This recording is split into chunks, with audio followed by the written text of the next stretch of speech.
राम राम मित्रों। 1991 में places of worship act लाया जाता है कांग्रेस द्वारा, जो संविधान की धारा 26 के एकदम विपरीत है, जिसमें हर व्यक्ति को धर्म की स्वतंत्रता दी गई है, धर्म की आज़ादी दी गई है। इस वर्शिप एक्ट में ये कहा गया है कि 1947 से पहले जो भी धार्मिक स्थल हैं वो एज इट इज़ रहेंगे, यानी उनमें कोई बदलाव नहीं किया जाएगा।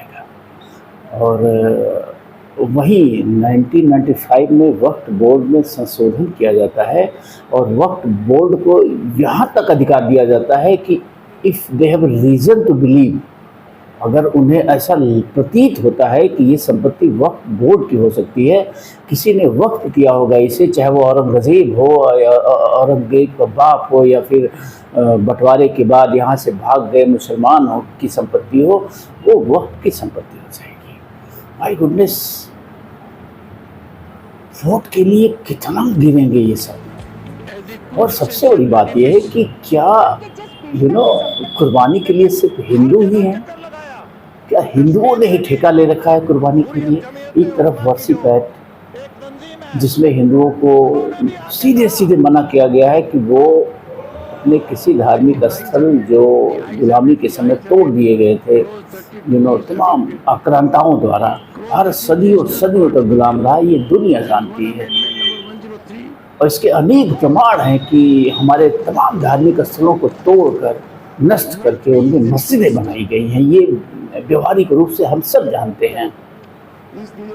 तो ऐसे में प्लेसेस ऑफ वर्शिप एक्ट लाना क्या कहते हैं? वोट के लिए, तुष्टीकरण के लिए कितना गिरोगे। और यही कारण है, यही कारण है कि आज हिंदू सिमटते गए और आज़ादी के बाद इस हिस्से में मिले हिंदुस्तान में भी उनके ऊपर संकट मंडरा रहा है। इसको हिंदू समझ रहे हैं और जानते हैं इसका कारण क्या है।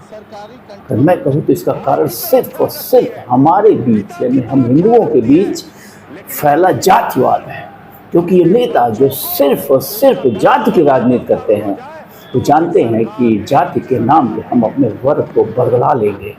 क्योंकि जातिवाद हमारे में इतना कूट के भरा है कि इसी का फ़ायदा लगातार आज़ादी से पहले भी इस देश में उठाया गया है और आज़ादी के बाद भी लगातार हमारे जातिवाद में, जातियों में बटे रहने का फ़ायदा उठाया जा रहा है। और स्थिति ये हो गई इसके चलते कि कुछ लोग स्वप्न देखने लगे कि जज्बा हिंद का, जल्द ही हम भारत को इस्लामिक देश बनाएंगे। लगातार चर्चा आपने देखी वक्फ बोर्ड बिल पे। खैर, कांग्रेचुलेशन की भाजपा इसे राज्यसभा में भी पारित करवाने में सफल रही और अब ये कानून बन गया है। और निश्चित रूप से इस कानून के माध्यम से अंकुश लगेगा तमाम चीज़ों पे, जो मैं कहूँगा कि देश विरोधी गतिविधियों को संचालित करने वाली चीज़ें थी। तो मैं कहूँगा कि जातिवाद से अगर हम बाहर नहीं निकले तो मान के चलिए कि आज नहीं तो कल नहीं तो परसों हम पूरी तरह से फंसने जा रहे हैं। अरे जरा अपनी भावी पीढ़ियों के बारे में सोचो, जरा हिंदुओं पे हुए जुल्म के बारे में सोचो, जो सदियों तक हुआ है। अपनी बहन बेटियों पे क्या जुल्म हुए हैं उसके बारे में सोचो।